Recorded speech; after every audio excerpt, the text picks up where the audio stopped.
예수님만이 할 수 있는 일, 병 고치는 일이 대단한 것 같지만 사람도 때로 병을 고치기도 합니다. 예수님만이 할 수 있었던 일이 어떤 일이냐면 미리에 대한 예측이 100% 맞았다는 거죠. 어쩌다 맞은 게 아니고 100% 맞았다. 이건 상식적으로 인간이 할 수 없어요. 인간이 할 수 없고, 이것은 하나님께서 인간에게는 그런 능력을 주지 않았어요. 그래서 인간에게 에레미야의 애가에 보면은 하나님께서 인간에게 앞일에 대해서 알지 못하게 하셨어요. 근데 자꾸만 앞일을 안다고 떠드는 사람들이 종종 있어요. 그것은 하나님에게서 온 게 아니에요. 앞일에 대해서 아는 것은 의미가 없어요, 우리에게는. 예수님께서도 더 많은 것들을 앞일에 대해서 알 수 있으셨고 다 계획해 놓으셨지만 우리에게 일부만 말씀하셨어요. 그 이유는 무엇이냐면 그 앞일에 대해서 아는 것이 우리에게 결코 유익하지 않기 때문이에요. 근데 우리 주님께서 가끔 가다가 이 극약을 내놓는 이유는 뭐냐면 당신을 믿게 하려고 종종 제자들에게도 그랬고 성경에 보면 앞일에 대해서 미리 말씀을 하시고 이루어지는 걸 보면 너희가 나를 믿게 되리라. 그러니까 믿게 하려고 그 목적을 두셨다 이 말이죠. 종종 기도한다는 사람, 종종 신령한 예언의 은사를 받았다는 사람들이 앞일에 대해서 예언을 하는 경우들이 종종 있습니다. 저는 그걸 다 부정하지는 않지만 인간이 아무리 기도를 많이 하고 아무리 하나님의 관계가 올바르다고 해서 미래에 대해서 정확히 예측할 것은 안 된다. 왜냐? 구조 자체가 안 돼요. 그건 하나님이 그렇게 하라고 한 것이 없다니까요. 그렇게 한 경우가 있다면 종종 그런 예언자들이 나오게 되겠지만은 아예 원천적으로 하나님이 그걸 허락지 않았어요. 인생으로 하여금 앞일에 대해서 알지 못하게 하였느니라. 근데 아주 극약 처방으로 한 번씩 하지만 그것에 대해서 휩쓸릴 필요는 없는 것이고 진정한 예언은 하나님의 말씀입니다. 근데 하나님의 말씀은 지금도 분명히 예언을 해놨어요. 앞일에 대해서. 그것도 아주 작게 세밀하게 몇 년도에 뭐 그런 것이 아니고 크게 토막토막 하셔서 예수님이 오실 것을 예언하셨고 이루셨고 그분이 근데 이제 그분의 태어남과 생애와 죽음에 관련하여 구약의 성경의 예언이 다 맞아떨어졌어요. 그러니까 그 이유가 뭐냐? 그 이유는 그분을 믿게 하려고. 그러니까 공인된, 증명이 된 메시아라는 거죠. 이렇게 맞아떨어지게 생애를 사신 분이 없다. 그러면 의심할 수 없는 거 아니냐. 자, 오늘 9절 말씀을 한번 보십시오. 9절. 자, 시작. 그들은 성경에 그가 죽은 자 가운데서 다시 살아나야 하리라 하신 말씀을 아직 못하다. 알지 못했다. 시편 16편 10절 말씀인데요. 이는 주께서 내 영혼을 수월에 버리지 아니하시며 죽음 가운데 지옥 가운데 버리지 아니하시며 주의 거룩한 자를 멸망시키지 않으실 것임이니이다. 이 말씀을 몰랐다는 거예요. 제자들은 써 있는데 몰랐어요. 써 있는데 기록되어 있었는데 몰랐다. 지난주에도 제가 잠깐 언급했지만 예수님은 베들레헴에서 태어나셨어요. 그러니까 약속대로 태어나신 거예요. 그런데 사람들은 그걸 몰랐어요. 그러한 오류와 실수를 오늘날 우리도 똑같이 할 수 있어요. 예수님이 다시 오신다고 했어요. 그리고 적그리스도가 출현한다 했고요. 적그리스도 출현 후에 표가 등장하여 인류를 통제하는 수단으로 삼을 거라 했고 그 표를 받으면 지옥에 간다. 불못에 떨어진다고 요한계시록에 언급했고 그 다음에 주님의 재림이 일어난 다음에 이 땅에 천년왕국 혼례잔치가 이루어지고 그 끝에는 다시 마지막 테스트, 곡과 마곡의 전쟁이 있는 다음에 주님의 백보자 심판 후에 새 하늘과 새 땅으로 완전히 갈라놓는다고 요한계시록에 기록되어 있잖아요. 근데 이제 몇 년에 그런다는 것은 안 하셨어요. 그날과 그 시는 감춰놨어요. 그것 또한 왜 그러냐면 우리로 하여금 믿음을 보기 위함이에요. 그러니까 우리만 모르지 그분은 정해놨어요. 예수님이 2000년 전에 오셨잖아요. 오신다고만 했지 언제 온다고 하지 않았어요. 어디에 온다, 어떤 혈통을 통해서 오신다, 아브라함과 다윗의 혈통을 통해서 오신다 했거든. 유다 족속을 통해서. 정확히 맞아떨어졌어요. 인간은 이걸 못해요. 인간은. 그리고 베들레헴 땅에 오셨고 아주 소수만이 예수님의 메시아로 예수님이 오신 걸 아셨고 또 예수님께서 처녀의 몸에서 잉태할 것도 이사야 선지자에서 이미 600년 전에 예언을 해놨고 그날과 그 시만 모르지 모든 것이 다 이루어져 갔어요. 놀라우리만큼 이루어졌는데 더 놀라운 건 이런 명백한 역사적 증거와 예수께서 오신 것이 확실하거든 안 믿는 사람이 더 많다는 거죠. 왜 그러냐? 사탄의 술수에 속아서 그래요. 지금도 마찬가지예요. 지금도 세상을 보면 믿을 수가 없어요. 지금도 이렇게 세상 흘러가는 거, 또 어떤 인간관계, 또 교회 안의 생활들을 보면 믿기가 어렵다고요. 믿기가 어려워. 하나님이 계시는데 왜 이럴까? 왜 선교사는 고통을 받을까? 왜 하나님은 교회를 안 지켜줄까? 코로나가 난리다는데 절에서만 생겨야 되고 교회는 안 생겨야 되는데. 네? 교회. 코로나 걸린 환자도 교회 왔다 가면 놔버려야 되는데 어째서 교회는 코로나에 환자가 와도 그대로인가? 그러니까 세상 사람들이 그런 것을 보고 뭐라고 하냐면 하나님이 없다. 이제 그렇게 이야기하는 거죠. 그것은 오늘날만 있었던 게 아니고 과거에도 마찬가지예요. 초대교회 성도들이 핍박을 받았습니다. 그러나 주님은 지켜주지 않은 부분도 있어요. 분명히. 지켜주기도 하셨지만 지켜주지 않은 부분도 있어요. 중요한 건 그것으로 인하여 믿지 않는 자가 있고 그럼에도 불구하고 믿는 자가 있다. 그래서 믿음은 모든 사람의 것이 아니다. 믿음은 선물이다. 알고 봤더니 어떤 경우에도 믿는 사람, 알고 봤더니 어떤 경우에도 안 믿는 사람, 병이 나도 안 믿고 복을 받아도 안 믿고 역사가 일어나도 안 믿고 알고 봤더니 그들은 택한 자가 아니었어요. 반면에 어떤 일이 있어도 믿는 사람, 시련이 와도 고난이 와도 이해할 수 없는 일이 있어도 예수 믿고 절당 망해버려도 무조건 사람들이 엽처럼 손가락질을 하고 네가 믿는 하나님이 어디 있냐? 네가 예수 믿고 잘된 게 뭐가 있냐? 교회에 나가는 순간부터 지금까지 잘된 일이 뭐가 있냐? 형제들이 빈잔을 놓고 너무 망해버려가지고 형제들 모임에 가지도 못하고 그런 상황에 닥쳐도 주야 장창 교회만 가서 쪼꼬리 앉아있고 예수만 믿겠다고 하고 어떤 사람은 한평생 교회에 전부를 걸고 희생을 하고 어려울 때마다 나서고 헌금도 적지 않게 하고 남한테 말도 못하지만은 믿지 않는 남편을 살면서 남편하고 살면서 헌금하면 혼날까 봐 이리저리 모아가지고 뒷공무니로 말도 못하게 헌금도 하고 교회 어렵다 하면 다 헌신하고 그랬음에도 불구하고 별로 자식들도 잘 되지도 않고 손에 남는 것도 없고 그런데도 죽기 살기로 오직 예수밖에 없다고 그 세상으로 말하면 답답함과 그 고집 주님 편에서 볼 때는 그 믿음 그건 과연 어디서 온 것인가? 그건 땅의 선물이 아니고 하나님이 주신 선물이다. 그 믿음. 오늘 제자들을 보면요. 안 믿어요. 도통 안 믿어.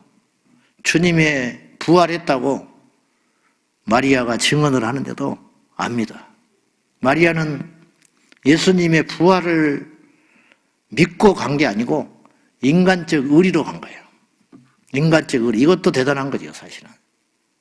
제자들은 다 뿔뿔이 흩어져 버렸는데 이 마리아가 차마 인간의 도리로 그럴 수 없어서 고난받고 죽으신 예수님 무덤이라도 가서 어떻게 해봐야겠다. 그리고 갔는데 무덤에 문이 열려 있고 예수님 입었던 옷, 세마포 옷은 고스란히 흔적으로 남아있는데 그분은 안 계시다. 부활한 주님을 마리아가 못 알아봐요. 무덤에 무덤직인지 알고. 근데 예수님께서 부활하셨는데 내가 부활한 그다라고 말을 할 때 마리아가 얼마나 놀라며 충격받으며 기쁘며 의안이 벙벙해가지고 제자들에게 쫓아가서 이야기를 하는데 제자들은 겁에 질려가지고 문을 꽁꽁 걸어 잠그고 믿지도 않고 두려워 떨고 있고 이제 여러 가지 말들을 하고 있었을 거야. 이제 우리는 어떻게 하냐? 고향에 돌아가기도 쉽지 않고 야 우리 다 버리고 왔잖아. 배도 그물도 버리고 부모도 버리고 예수님 따라왔는데 이게 뭐냐? 그 미완성된 제자들의 모습. 그러니까 벌써 이들이 두려워하고 어쩌고 했다는 건 성령을 안 받았다는 것이고 그래서 주님이 부활하셔서 제자들에게 하신 당부가 두 가지예요. 평안하냐? 즉 걱정하지 말아라. 평안을 유지해라. 두 번째 숨을 내쉬며 가라사대 성령을 받으라. 성령이 있었으면 그렇게 말하셨겠어요? 성령이 없는 거야. 아직 성령 시대가 열리질 않았어요. 그래서 사복음서에서도 보면 예수께서 아직 영광을 받지 못하신 거로 요한복음 7장 같은 데 그런 부분이 나오거든요. 그들에게 성령이 계시지 아니하더라. 그렇게 나왔어요. 예수께서 영광을 받았다는 말은 죽으시고 살아났다는 뜻입니다. 십자가와 부활을 거치지 않았기 때문에 제자들에게 아직 성령이 거하지 않았다. 그러니까 이들은 두려워 떨 수밖에 없어요. 우리들도 똑같아요. 성령 받지 않고 교회만 다니면 그렇저렇 교회 다니는 것 같고 제자들처럼 까불고 다니고 막 행세하는 것 같고 주를 위해서 줄 것 같지만은 어떤 일이 딱 닥치면 꽁무니 빼고 도망간다고요. 성령이 없으니까. 근데 자기는 성령을 받았는지 안 받았는지도 몰라. 왜냐? 그동안 종교생활에 젖어왔기 때문에 성령을 받은 사람과 안 받은 사람이 교회 안에서 같이 혼재되어 있는데 표가 안 나요. 왜? 똑같이 예배드리죠. 똑같이 헌금하죠. 똑같이 봉사하지요. 근데 그것이 성령의 능력으로 한 게 아니고 알고 봤더니 이 사람은 기질상 그러는 거야. 기질상. 기질상 시작하면 끝을 보는 사람이에요. 기질상 성실한 사람이에요. 이 사람은 직장생활도 그렇게 한 사람이에요. 직장생활도 30년 하면서 결근이나 지각을 안 한 사람이에요. 이 사람은. 남한테도 엄청 친절하고 젠틀한 사람이에요. 그러니 교회 안에 와서도 그래요. 근데 우리는 속지요. 그것이 믿음에서 근거한 건 줄 알고. 근데 어느 날 그 사람이 펑 나가 떨어져 버려요. 엉뚱한 짓을 해버려요. 갑자기. 막 술을 먹고 헤매고 다닌다든지, 뭐 제사를 지내버린다든지, 막 이런 기본도 안 되는 어이없는 일들을 코로나가 와서 교회를 안 오겠다고 하는 동동 뭐 이런 거. 물론 이유가 있겠지만은 30년 교회 생활한 사람이 코로나 왔다고 교회를 안 와버린다는 거야. 코로나가 끝나면 온다는 거야. 예를 들면 뭐 이런 어이없는 일을 한평생 목회를 했는데 은퇴하고 나서 완전 엉망진창이 돼버리는 목회자. 성령으로 목회한 게 아니죠. 근데 인간적으로 언변이 좋은 걸 뿐이죠. 인간적으로 리더십이 있었던 것 뿐이죠. 인간적으로 능력이 있었던 거야. 열정이 있고 지혜가 있고. 그러나 성령으로 하지 않은 거죠. 감이 많았기는. 그 범주 안에 저도 들어갈까 봐 두려운 거예요. 여러분도 마찬가지예요. 그래서 성령을 받지 못한 자도 있고 혹은 성령을 소멸할 수도 있는 거예요. 그래서 데살로니가전서 5장 16, 17, 18 기뻐하라, 기도하라, 감사하라 해놓고 19절에 뭐라고 그러냐면 예언을 멸시치 말고 성령을 소멸하지 말라고 그랬어요. 성령은 소멸하는 거예요. 하나님은 불이라고 그랬어요. 즉 불은 활활 타오르다가 꺼지는 수도 있는 분이에요. 은혜도 불이에요. 불이 타오르고 있을 때 가서 불을 쬐야지 늦게 오면 불 꺼진다 하면 아무리 거기서 따뜻함을 뜨거움을 간직하려고 해도 안 되는 거예요.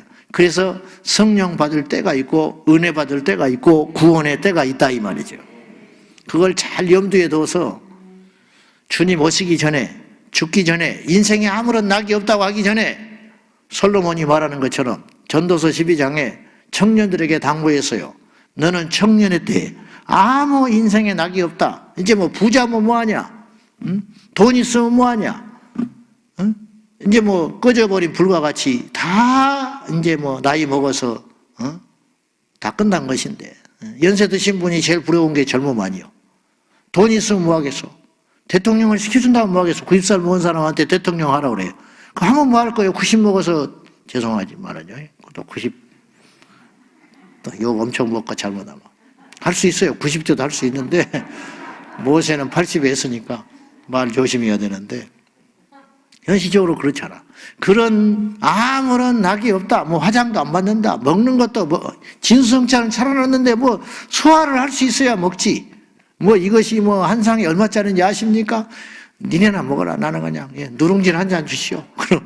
그러고 마는 거야. 그냥 산에 진미도 필요 없는 것이고 아무리 명품 옷을 입어도 별 의미도 없는 것이고 좋은 차를 타도 필요 없는 것이고 넓은 집에 살아도 의미가 없는 것이고 밖에 나가면 사람들이 존경을 한다고 해도 의미가 없어. 나에게는 그런 날이 누구든지 다 반드시 온다.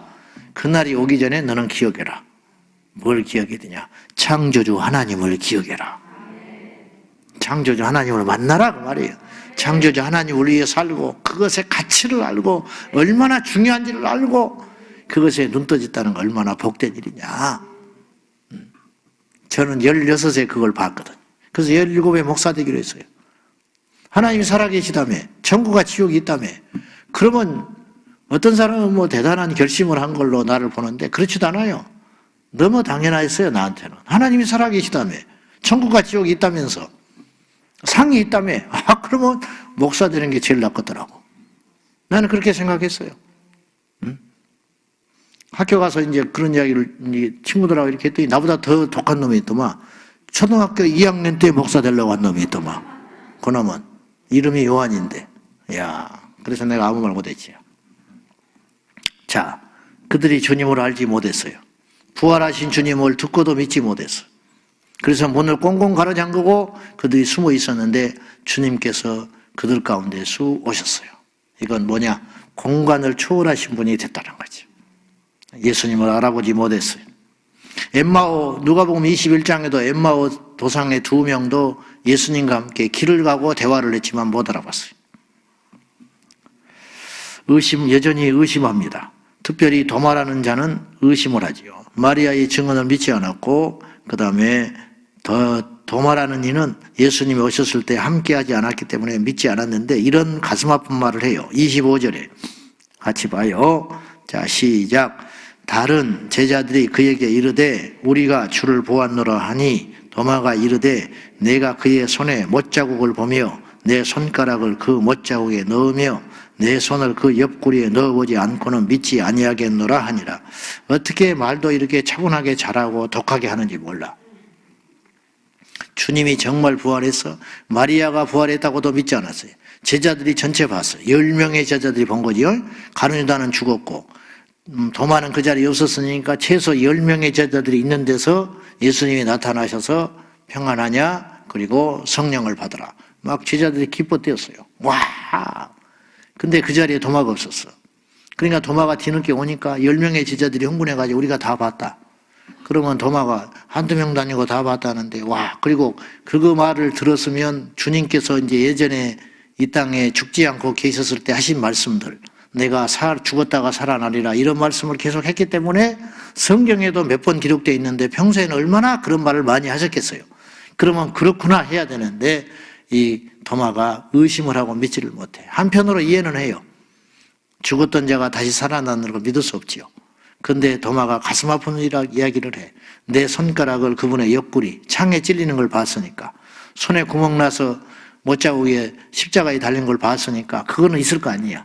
그것이 정확히. 그래서 나는 그것에 손가락을 집어넣기 전에는 나는 그분 믿지 못한다. 근데 그 소리를 주님이 들으셨어요. 그 자리에 안 계셨지만 듣고 계셨다고요. 너무 당연한 거. 여러분, 우리가 말하는 거 그분이 다 듣고 계셔. 무시무시한 소리야. 여러분이 안방에서 부부간의 한 소리를 주님이 다 듣고 계셔. 혼자 여러분이 차 타고 가면서 중얼거리는 그 말을 주님이 다 듣고 계신다고. 여러분이 혼자 원래 골목길에 가서 담배 피우는 거 주님이 다 보고 계셔. 술자리에 앉아서 몰래 이렇게 둘러보죠. 교인 없나? 목사 없냐? 그러나 하나님은 다 보고 있어. 저도 그걸 잘 모르는 거지. 주님이 모르는 척 하는 것뿐이야. 그걸 듣고 계셨다가 도마에게 오셔서 네 손가락을 넣어봐라. 그때 도마가 어땠을까? 얼마나 민망했을까? 얼마나 부끄러웠을까? 우리가 주님 앞에 서면 정말 민망할 것 같아. 그냥 뭐라 할 것도 없이 주님이 너 왜 이랬냐 저랬냐 할 것도 없어. 그냥 주님 앞에 딱 서는 순간 고개를 못 들어. 부끄러워 죽겠다. 죽겠다. 다 그분이 아는 듯 싶고 다 보고 있었는데 심판대 앞에 가서 그냥 줄줄줄줄 그만하자. 주님이. 그래서 내려오는 이야기에 의하면 그게 뭐 사실인지 아닌지는 모르지만 도마가 나중에 인도 선교사로 가거든요. 인도 선교사 가서 순교를 하는데 순교해서 그의 무덤이 있다는 거예요. 나중에 무덤을 파헤쳐 보니 손가락만 남아있더랍니다.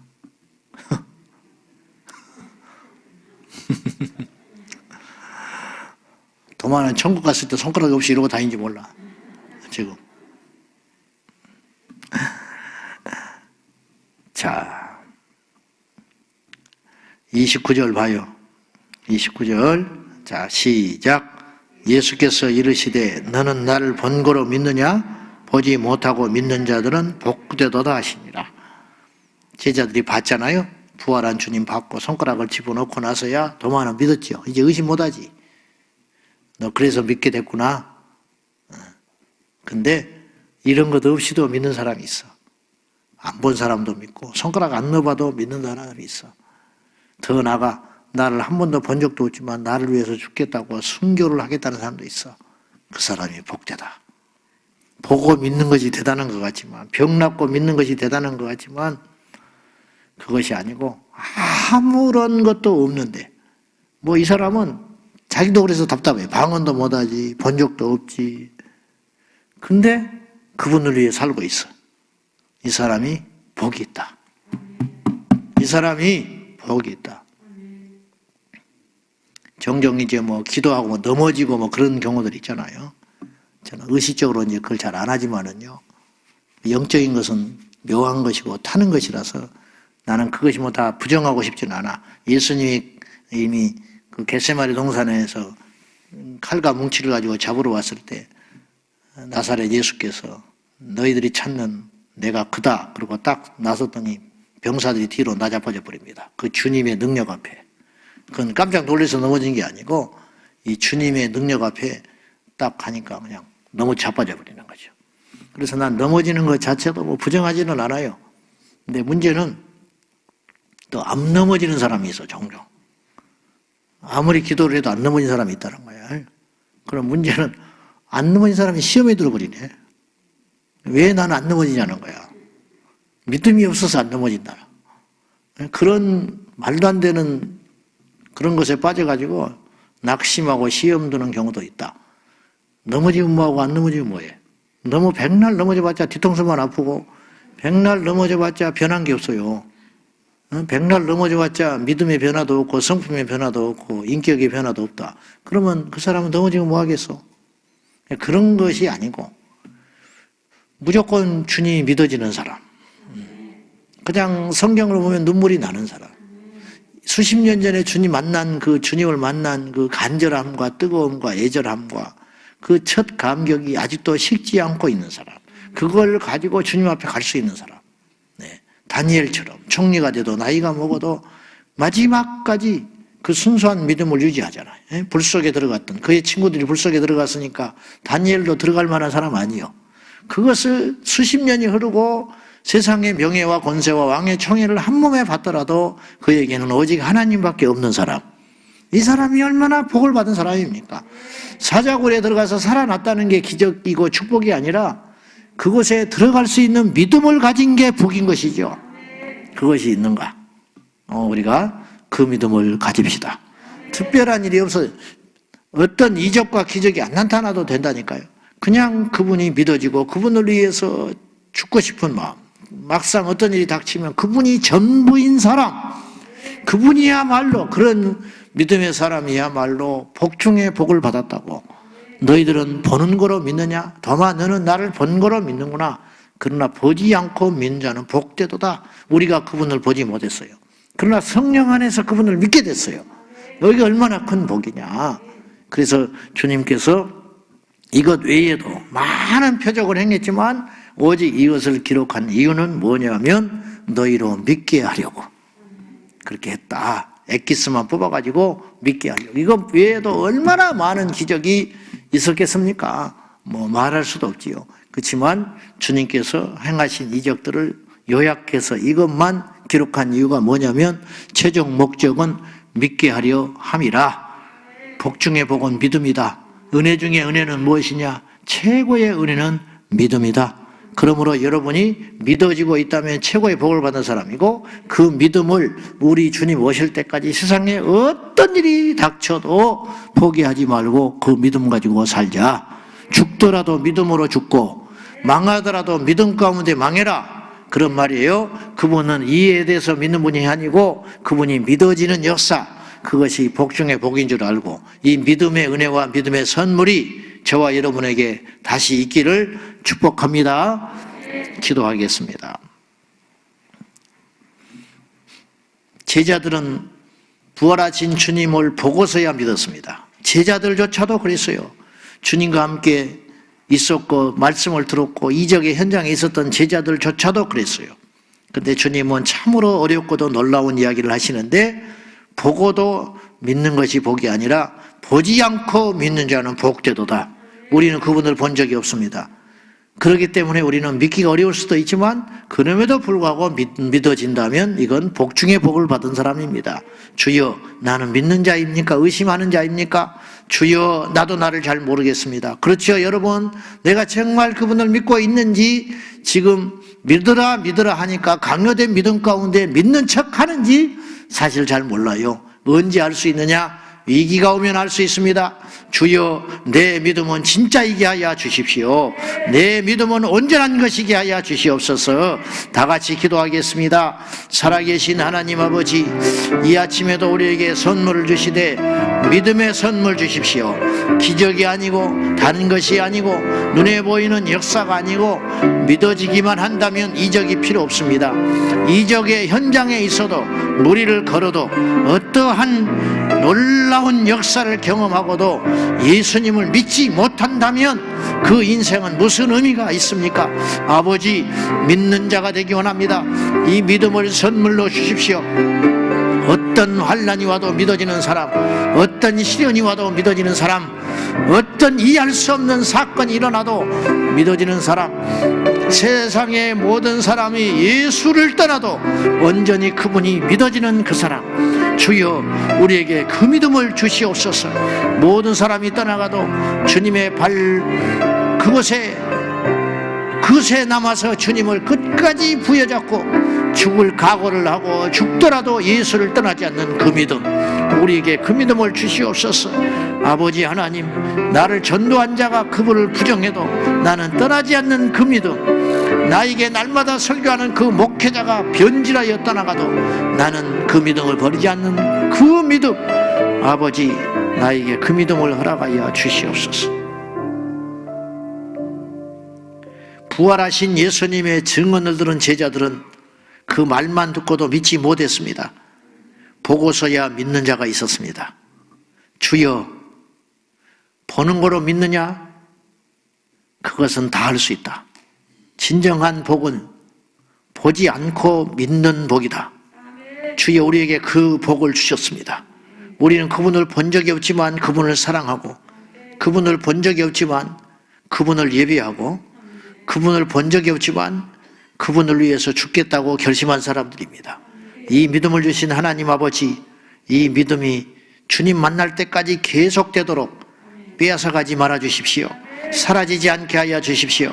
세상의 권세와 세상의 위협과 세상의 유혹 앞에 그 믿음을 버리지 않게 하여 주시옵소서. 이 은혜를 이 아침에 우리에게 부어주시기를 예수님의 이름으로 기도하옵나이다. 아멘. 주여, 주여, 주여.